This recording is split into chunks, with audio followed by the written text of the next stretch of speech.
mettre sur le pied et dans un état de droit, il y a une justice indépendante. Seigneur, nous sommes fatigués des voleurs. Nous sommes fatigués de ceux qui s'enrichissent. Nous sommes fatigués de ceux qui ne voient que leurs intérêts.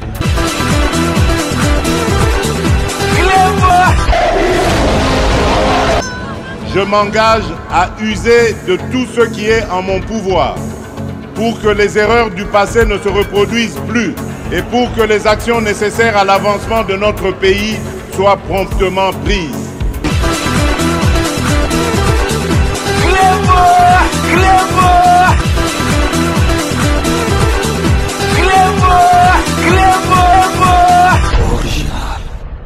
Salut et bienvenue sur Clébois Original. Merci de votre fidélité. 5 minutes avec César Ngadi. Tout le monde est d'accord et il en restera ainsi pendant très longtemps. Comme à l'accoutumée, c'est vendredi 30 mai 2025, le chef de l'État, son Excellence Félix Antoine Tshisekedi, a présidé la 45e réunion ordinaire du Conseil des ministres. 4 points étaient inscrits à l'ordre du jour. Donc, nous allons vous laisser dans un instant suivre la lecture du compte-rendu de la dite réunion par le ministre de la Communication, qui est en même temps le porte-parole du gouvernement, Patrick Muyaya. La réunion a débuté à 15h27 et elle a pris fin à 19h20. Tokoti Kabino Kalamingite Bolanda Ndenge Bo Mesana toujours vendredi Nyoso Kolanda réunion et à conseil de ministres boyebi président d'Abisso Félix Antoine Tshisekedi y est vraiment à rataka vendredi té Nyoso tout réunion et salemaka. Par contre boyebi président Kabila na 18 ans nae à salakaka réunion moko. C'est ça qui fait la différence. Donc vendredi oyo il y a les 30 mai 2025 dernier vendredi il y a mois il y a mai. Le président de la République, son Excellence Félix Antoine Tshisekedi, n'a cité de l'Union africaine à président qui, comme d'habitude, Yemoko, 45e réunion ordinaire, il y a Conseil des ministres.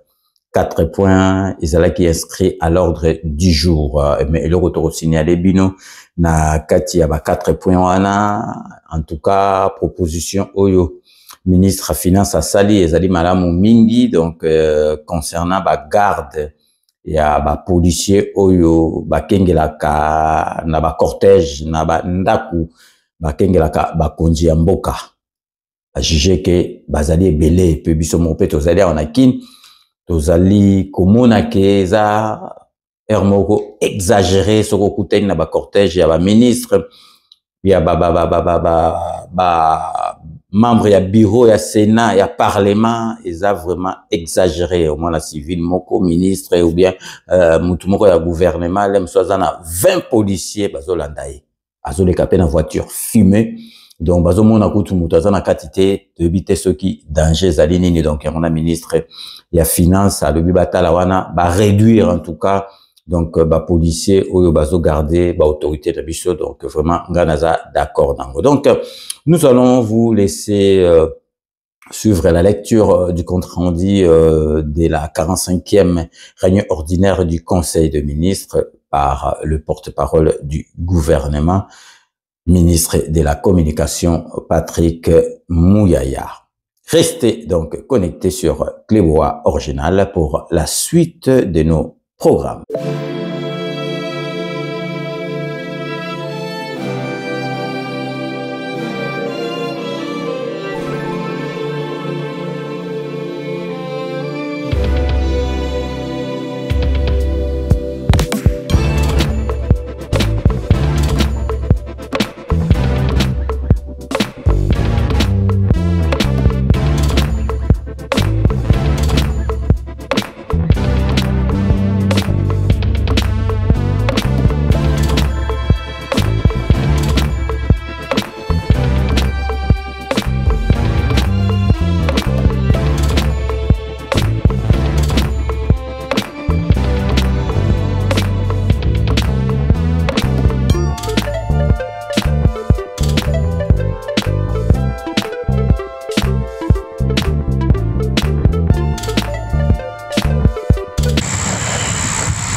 rendu de la 45e réunion du Conseil de ministres.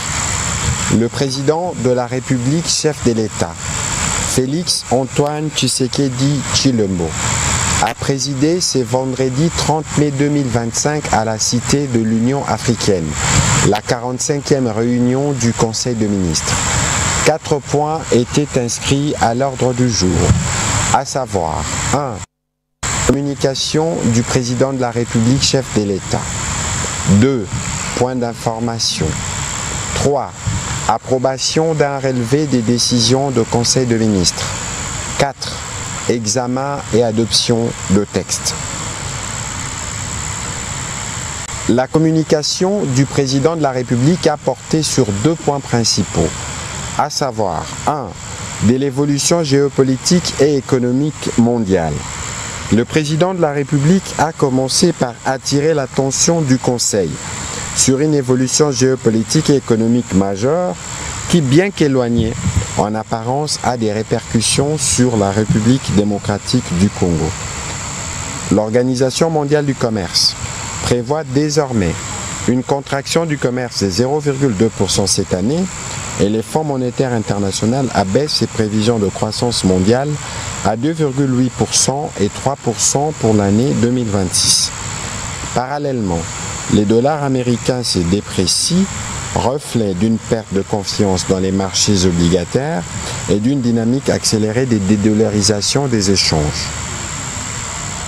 Pour un pays comme le nôtre, où 91% des dépôts et 97% des prêts bancaires restent libellés en devises, ces bouleversements sont majeurs. En effet, notre économie est confrontée à 4 risques. 1. Une inflation importée due à la hausse mondiale des prix manufacturés. 2. Une pression sur le franc congolais, aggravée par la baisse des recettes d'exportation. 3. Un ralentissement de l'économie chinoise qui fragilise la demande pour nos ressources stratégiques. 4. Une forte volatilité des cours de métaux, rendant la planification économique incertaine. La suspension temporaire de nos exportations de cobalt depuis février 2025, destinée à réguler les prix, illustre l'importance des stratégies de maîtrise de l'offre pour protéger nos intérêts nationaux. À ces défis économiques s'ajoute un contexte sécuritaire critique alimenté par le conflit à l'est du pays qui exige de ressources financières colossales pour financer l'effort de guerre, soutenir les populations déplacées et protéger notre intégrité territoriale. Dans ces cadres, le président de la République est d'avis que sécuriser nos flux économiques extérieurs et repenser notre positionnement géopolitique n'est plus une option, mais une nécessité. Notre pays doit non seulement se défendre, mais aussi se positionner. Notre voix doit compter, notre économie doit résister et notre diplomatie doit anticiper. Les initiatives récentes dans les corridors de Lobito, la zone économique spéciale RDC-Zambie, illustrent notre potentiel d'intégration dans les chaînes de valeur mondiales et africaines. Cependant, a-t-il souligné, nous devons aller plus loin en traitant cette question de résilience économique de manière transversale. Pour ce faire, le président de la République a engagé sous la coordination de la Première ministre, le vice-premier ministre, ministre de l'économie, le ministre d'État, la ministre d'État, ministre des Affaires étrangères, le ministre d'État, ministre de l'Agriculture, le ministre d'État, ministre du Budget, le ministre des Finances, le ministre des Mines, celui du Commerce extérieur et la gouverneure de la Banque centrale, ainsi que les autres instances stratégiques à se concerter pour proposer rapidement des mesures concrètes visant à protéger notre économie des chocs extérieurs, de renforcer notre souveraineté monétaire et commerciale, de diversifier nos partenariats et d'ancrer nos décisions diplomatiques dans une stratégie autonome au service de nos seuls intérêts. Le deuxième point de la communication du président de la République a porté sur la problématique de la représentation de l'État dans les joint ventures minières et celle de la cession à l'État congolais des actions par les sociétés minières détentrices de permis d'exploitation. Dans cet esprit de souveraineté économique, et au cours de la 29e réunion du Conseil de ministres tenu en date du 19 novembre 2021. Le président de la République a rappelé qu'il avait instruit le ministre de Mines, en coordination avec celui du portefeuille, de procéder à un contrôle systématique de la gestion des actifs miniers de l'État dans les entreprises concernées. Ces contrôles devaient notamment identifier de manière exhaustive les actifs miniers résultant des amodiations, évaluer les recettes qui auraient dû être perçues par les trésors publics, vérifier les modalités de désignation et de la légitimité des représentants de l'État au sein de ces structures. Près de 3 ans plus tard, il est constaté que les résultats escomptés, notamment ceux permettant de clarifier la représentation effective de l'État dans les sociétés minières, ne sont pas encore disponibles. Par ailleurs, la situation dans les joint ventures minières, où l'État est censé jouer un rôle stratégique, demeure marquée par un manque de transparence préoccupant. Cette opacité nuit à la bonne gouvernance du secteur extractif et freine les efforts de mobilisation optimale des recettes publiques. Ce déficit de clarté des redditions de comptes est inacceptable, car il compromet les objectifs que nous nous sommes fixés en matière de justice économique, de développement durable et de consolidation de notre souveraineté sur nos ressources naturelles. Le président de la République a insisté sur le fait que la gestion de ressources minières n'est pas seulement une question économique, elle engage notre responsabilité devant la nation et les générations futures, elle exige intégrité, rigueur et sens élevé de l'intérêt général. De ce qui précède et pour permettre au gouvernement de prendre les mesures correctrices nécessaires, il a instruit le ministre des Finances, le ministre de Mines ainsi que celui du portefeuille, en collaboration étroite avec son cabinet, à mettre en place une commission ad hoc qui sera chargée de lancer un audit exhaustif et systématique des actifs miniers relevant de la participation de l'État, évaluer la gouvernance de sociétés concernées, proposer des mécanismes de redressement des meilleures structurations de la présence de l'État dans les secteurs. Dans la suite de la communication du président de la République, la première ministre chef du gouvernement est quant à elle revenue sur quelques points, notamment sa mission d'itinérance dans les provinces du Kasaï central et du Kasaï. Cette mission a-t-elle rappelé, visé quelques objectifs, notamment faire le point de l'état d'avancement des engagements du président de la République lors de sa visite en décembre 2024 dans ces provinces, appréhender les obstacles au bon déroulement des projets d'infrastructure afin de donner un nouvel élan aux initiatives à l'arrêt et réaffirmer le soutien renouvelé du gouvernement aux structures et équipes impliquées dans ces projets et enfin lancer un appel à la mobilisation et à la cohésion nationale. La mission a englobé diverses activités allant des rencontres populaires aux visites de projets d'infrastructure en passant par des réunions interinstitutionnelles et techniques.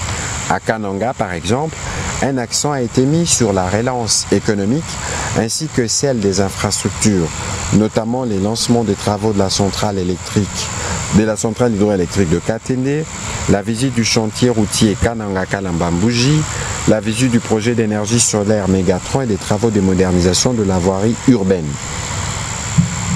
À Chikapa, outre la confirmation de la reprise de l'approvisionnement en eau potable, un souci affectant la colline de Kélé, elle a procédé à l'inspection de plusieurs travaux, notamment le pont Luangue, la déviation de Bondo, l'hôpital général de référence de Chikapa, le programme Chile-Gelou, le chantier de l'Assemblée provinciale.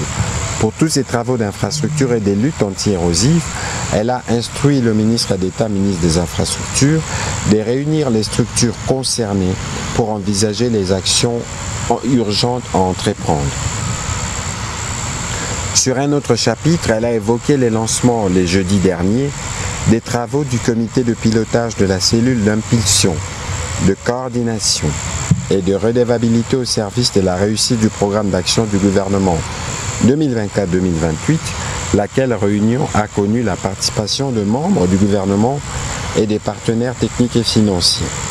Appelée Delivery Unit, cette cellule constitue un outil stratégique de suivi de l'action gouvernementale.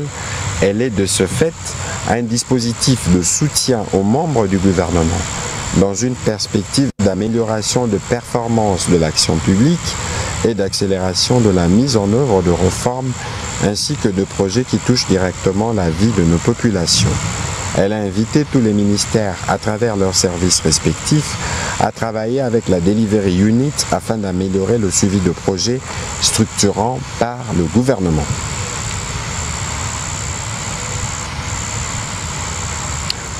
Au deuxième chapitre du Conseil de ministres de ce jour, relatif aux points d'information, le vice-premier ministre, ministre de l'Intérieur, a présenté les rapports sur l'État et l'administration du territoire. S'agissant de l'État et de l'administration du territoire, au cours de la semaine qui s'est achevée, l'état d'esprit de la population a été globalement marqué par la condamnation par l'opinion nationale de l'engagement de l'ancien président dans son entreprise avec l'armée rwandaise et ses supplétifs du M23 AFC pour renverser les institutions. L'accueil favorable par l'opinion de l'initiative prise par le ministère de l'Intérieur pour obtenir auprès des instances judiciaires la dissolution des partis politiques dont les leaders sont engagés dans la guerre d'agression. Sur le plan politique, il a présenté la situation liée à l'installation et à la prise en charge de conseils communaux à travers toute la République. La situation présentée est assortie des propositions en direction du gouvernement. Dans les chapitres du banditisme et de la criminalité, il est revenu sur le phénomène de braquage qui s'observe de plus en plus dans certaines villes. Il a rassuré d'une part l'intensification de l'opération Ndobo et d'autre part rappelé la nécessité de réduire au plus vite le nombre de policiers commis à la sécurité de privés pour renforcer les équipes sur les terrains. La situation frontière et l'opération des démolitions de constructions anarchiques ont également fait l'objet du rapport présenté par le vice-premier ministre, ministre de l'Intérieur. Au sujet de la note relative aux travaux préparatoires du Forum national des affaires coutumières, le vice-ministre chargé des affaires coutumières a, dans la suite du vice-premier ministre, ministre de l'Intérieur, informé le Conseil avoir signé l'arrêté ministériel portant création et attribution du comité d'organisation de ces assises. Cet arrêté donne comme mission principale à ces comités d'organisation la conception, la coordination et le suivi de toutes les activités relatives à la préparation et au déroulement du FNAC.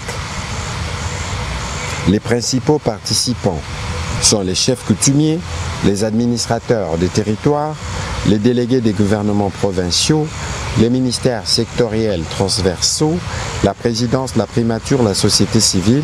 Il y aura également la participation des autorités coutumières de pays de différentes régions d'Afrique et du monde pour les partages d'expériences. Les travaux sont prévus du 30 au 3 juillet et seront lancés par le président de la République. Toujours sur ces chapitres sécuritaires, le vice-ministre à la Défense nationale a complété le vice-ministre de l'Intérieur en revenant sur les points saillants de la situation opérationnelle dans les différents fronts, spécialement dans la partie est de la République démocratique du Congo et de la calmie relative observée actuellement dans les triangles Kinshasa-Congo central-Grand Bandundu, conséquente à l'opération Ngemba menée par les FARDC pour neutraliser les Mobondo et restaurer l'autorité de l'État. Au sujet de la situation épidémiologique, le ministre de la Santé publique, Hygiène et Prévoyance sociale a, avant de faire le point de la situation épidémiologique, revenu sur l'intervention que les gouvernements continuent d'assurer pour les différents sinistrés des différentes pluies observées il y a quelques semaines à Kinshasa. Par rapport à la semaine passée, la tendance pour ce qui concerne le Mpox à la 20e semaine est marquée par une diminution de cas suspects. Et pour marquer la solidarité du peuple congolais envers le peuple sierra-léonais Confronté à l'extension rapide du Mpox, le ministre de la Santé publique a mis à la disposition du gouvernement du Sierra Leone, au nom du gouvernement congolais, 75 000 doses de vaccins. Quant au choléra, comparé à la semaine précédente, la tendance à la 20e semaine est marquée par une baisse du nombre de nouveaux cas. La ville de Kinshasa a notifié 2 cas de choléra au cours de cette semaine, 4 cas suspects dont 3 confirmés par PSR dans la zone de santé des Ngiringiri et Bumbu. Aucun décès n'a été signalé et le plan de riposte a été renforcé. Par ailleurs, le ministre de la Santé a aussi informé le Conseil de l'acheminement d'un lot de 3,5 tonnes de médicaments antituberculeux et un train des laboratoires vers les provinces du Nord Kivu et du Sud Kivu avec l'appui de l'OMS. Note d'information relevant du secteur du plan. Le vice-premier ministre, ministre du plan, a présenté au Conseil 2 notes d'information. La première portant sur la poursuite des travaux d'opérationnalisation du cadre de gouvernance des investissements publics. À ce sujet, il a indiqué qu'une commission d'experts a été mise en place en collaboration avec le ministère du Budget et des Finances afin d'accélérer le processus d'opérationnalisation du cadre de gouvernance des investissements publics. La dite commission a pour objectif spécifique notamment de passer en revue les cycles de gestion d'investissement public, de la préparation jusqu'à l'évaluation ex post des projets, afin d'identifier par phase les cycles, les principales activités à mener, les acteurs, les livrables et les délais. Finaliser la préparation et ou l'actualisation des outils de mise en œuvre du décret susmentionné, réexaminer les manuels de procédure de gestion des investissements publics et les cas échéants l'actualiser, mener toutes les réflexions sur l'amélioration de la gestion des investissements publics en RDC et formuler des propositions idoines. En prélude des activités de la Commission, une feuille de route a été préparée et validée par le comité de supervision. Ces derniers présentera chaque fois que nécessaire au Conseil de ministres le rapport sur le progrès des activités de la Commission ad hoc assorti de recommandations appropriées. La deuxième note a porté sur les processus d'adoption du projet de décret portant création, organisation et fonctionnement du cadre de coordination et d'orientation de l'aide au développement. À ces propos, le vice-premier ministre, ministre du Plan, a indiqué qu'à la suite de la réunion mixte commission politique et commission de loi tenue le 19 février 2025, ce texte a été adopté moyennant recommandation d'harmonisation avec la ministre déléguée à la coopération internationale. Aussi a-t-il rassuré qu'après une série de séances de travail avec les experts, les 4 points de divergence ont été harmonisés. Note d'information relevant du secteur de l'environnement. La ministre d'État, ministre de l'Environnement et du Développement durable, a présenté au Conseil la note relevant la nécessité de la conservation et la sanctuarisation de la baie de Ngaliema, concession UTEX Africa. En effet, la végétalisation des espaces en milieu urbain est l'une des actions les plus régulièrement mises en avant pour atténuer les effets du changement, notamment pour lutter contre l'aggravation du phénomène d'îlots de chaleur urbain, mais aussi pour créer des parcs récréatifs écotouristiques. Dans ces cadres, elle a rappelé que depuis 2017, un contrat avait été signé entre l'État et la société UTEX Africa pour l'aménagement, l'entretien, les nettoyages, la préservation de la faune et de la flore, ainsi que le développement d'activités d'agriculture et des maraîchages urbains sur cette zone en période d'étiage.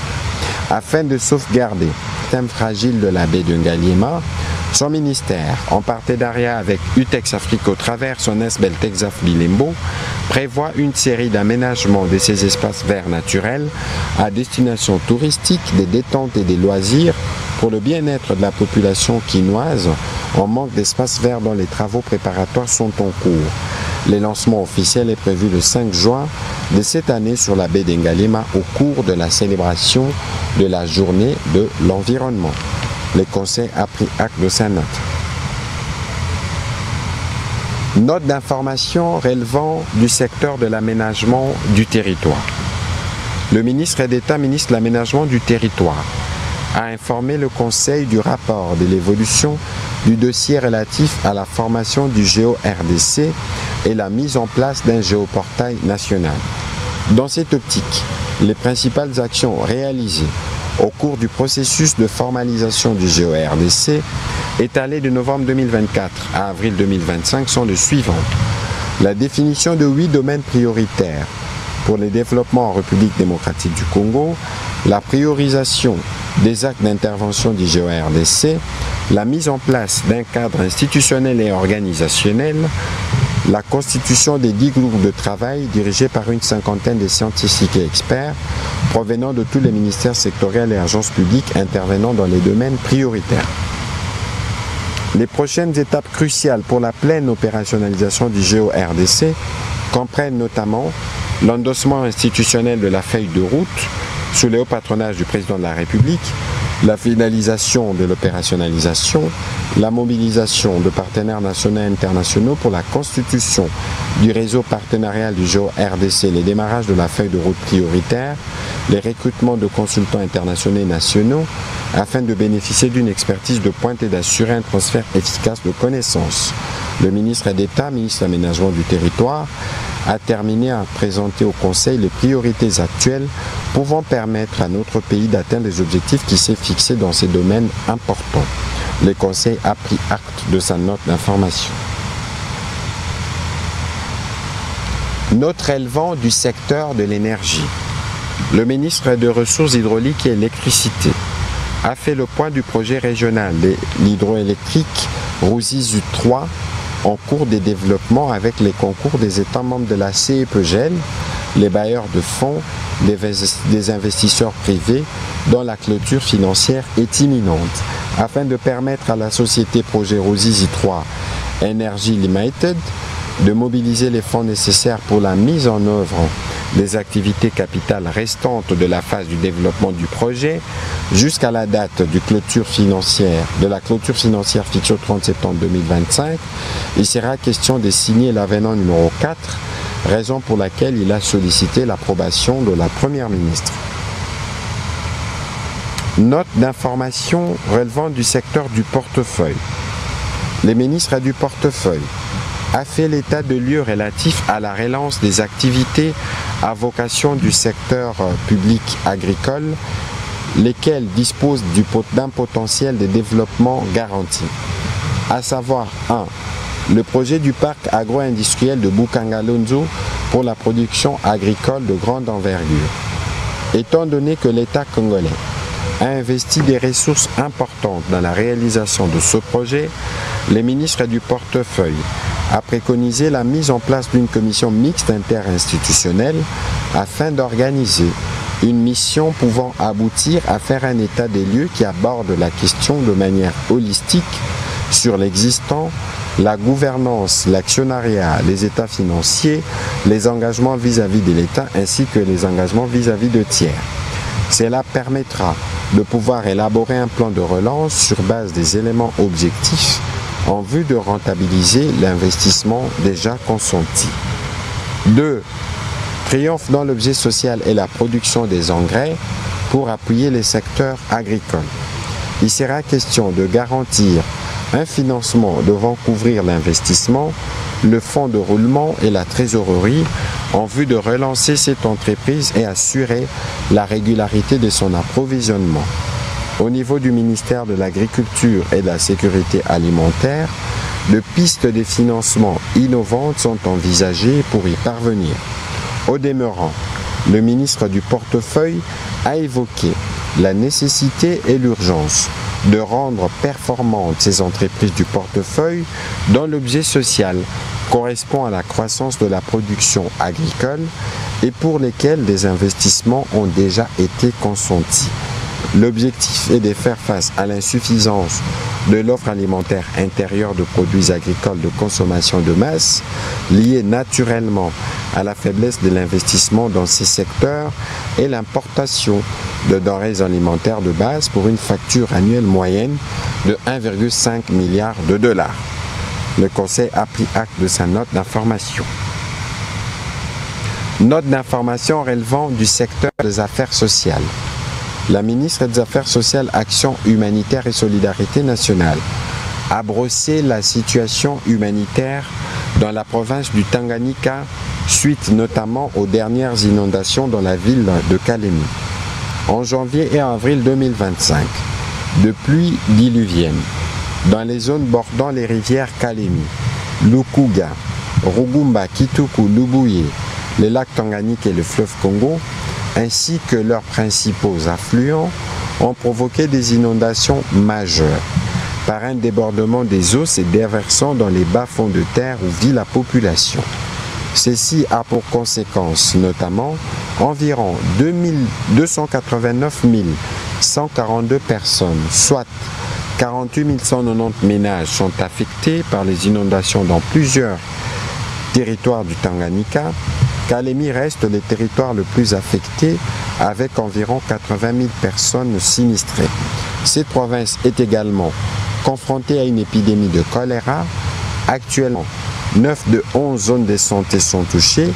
Les bilans sanitaires rapportent un cumul de 2647 cas, dont 44 décès enregistrés entre le 1er janvier et le 17 mai 2025. Plusieurs cas de décès dus à la rougeole ont aussi été rapportés dans les aires de santé d'accueil des déplacés, ce qui augmente encore la précarité de leur situation.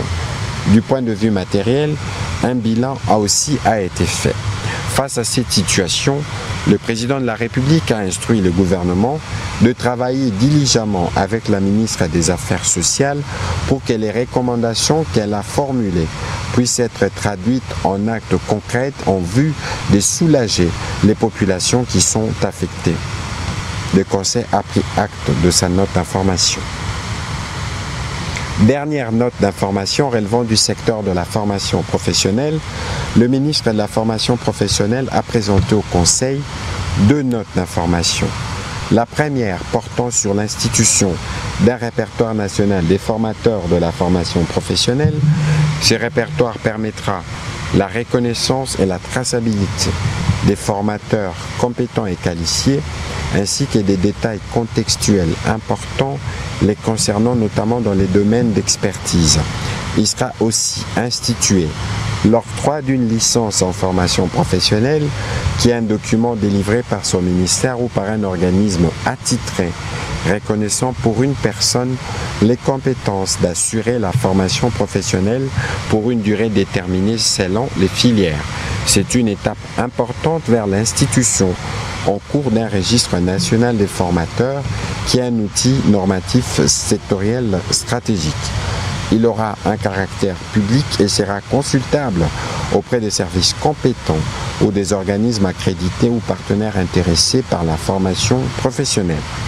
La deuxième note a porté sur l'état d'avancement des sessions gratuites des formations en faveur des inscrits de la première édition de la foire de formation professionnelle et des dépendants des militaires et policiers. En effet, les sessions des formations orientées vers l'auto-employabilité ont enregistré un taux de déperdition de 36%, lié notamment aux difficultés rencontrées par les apprenants et les établissements de formation mis à contribution. Toutefois, 3006 apprenants vont clôturer leur formation le 7 juin 2025. Ils sont repartis comme suit: 906 apprenants dépendants des militaires et des policiers, soit 293 formés en ambulatoire et 613 dans plusieurs autres filières, et 2100 apprenants issus des inscrits de la première édition de la foire de la formation professionnelle dans divers métiers. Le Conseil a pris acte de ces notes. Au troisième chapitre du Conseil de ministres de ce jour, relatif à l'approbation d'un relevé des décisions, les membres du Conseil ont approuvé le relevé des décisions prises lors de la 44e réunion ordinaire du Conseil de ministres du vendredi 23 mai 2025. Au dernier chapitre du Conseil de ministres de ce jour, relatif à l'examen et à l'adoption de textes. 1. projet de loi d'habilitation du gouvernement. Le vice-ministre chargé du contentieux international a soumis au Conseil pour examen et adoption le projet de loi portant habilitation du gouvernement à prendre des mesures relevant du domaine de la loi pendant la période qui dureront les prochaines vacances parlementaires. Il a énuméré et expliqué les matières pour lesquelles l'habilitation est sollicitée. Après débat et délibération, le Conseil a adopté ces projets de loi. Projet de loi relevant du secteur de la santé publique. Le projet de décret relevant du secteur de la santé publique. Le ministre de la Santé a soumis au Conseil 3 projets de décret pour examen et délibération. Projet de décret portant organisation et fonctionnement du système national d'approvisionnement en médicaments. C'est l'une des mesures d'application des dispositions de l'article 54 de la loi numéro 18/35 du 13 décembre 2018 fixant les principes fondamentaux relatifs à l'organisation de la santé publique telle que modifiée et complétée par l'ordonnance loi numéro 23/006 du 3 mars 2023. Ces dispositions instituent un système national d'approvisionnement en médicaments en vue d'assainir les secteurs pharmaceutiques de pratiques illicites qui occasionnent la circulation de médicaments des qualités douteuses voire contrefaits d'une part et améliorer la disponibilité et l'accessibilité aux médicaments de qualité d'autre part. Projet de décret portant création, organisation et fonctionnement d'un service public dénommé Agence nationale du médicament ANAMED.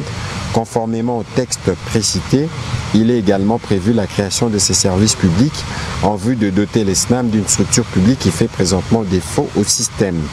Le 3e projet de décret fixant les modalités des prélèvements de la taxe de promotion de la santé dévolue au Fonds de promotion de la santé vise le financement du système de santé de la RDC, conformément à l'article 128 bis in fine de la loi numéro 18/35 du 13 décembre 2018, fixant les principes fondamentaux relatifs à l'organisation de la santé publique telle que modifiée et complétée par l'ordonnance loi numéro 23/006 du 3 mars 2023. Après débat et délibération, tous ces 3 projets de décrets ont été adoptés. La ministre déléguée près le ministre des Affaires sociales en charge de personnes vivant avec handicap a soumis au Conseil pour examen et délibération les projets de décret fixant les modalités pratiques d'octroi de la médaille de la vaillance pour la patrie aux personnes devenues handicapées suite à leur engagement au service de la nation. En application de la loi organique numéro 22/003 portant protection et promotion des droits de la personne avec handicap, de l'ordonnance loi numéro 23/022 du 11 septembre 2023 portant création de la médaille précitée, cet acte permettra à la nation congolaise de reconnaître la bravoure et l'engagement de militaires et d'autres personnes physiques engagées dans la défense de l'intégrité territoriale de notre pays. C'est aussi un signe de solidarité avec eux pour les sacrifices endurés au nom de la patrie. Par ailleurs, les textes sus évoqués répondent aux prescrits de la Convention relative aux droits de personnes handicapées et de la résolution 2475 des Nations Unies sur la protection de personnes handicapées dans les situations des conflits armés. Après débat et délibération, ce texte a aussi été adopté. Commencé à 15h27. La réunion du Conseil des ministres a pris fin à 19h20. Je vous remercie.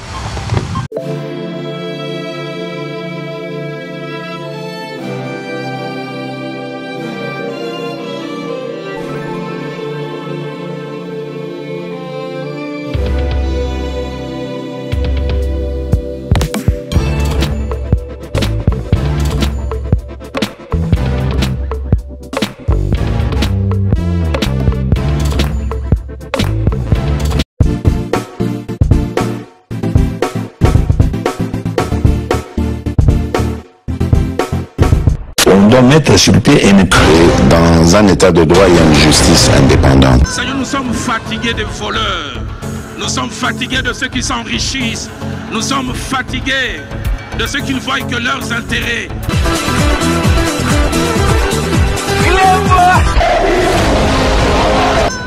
je m'engage à user de tout ce qui est en mon pouvoir pour que les erreurs du passé ne se reproduisent plus et pour que les actions nécessaires à l'avancement de notre pays soient promptement prises. Clément!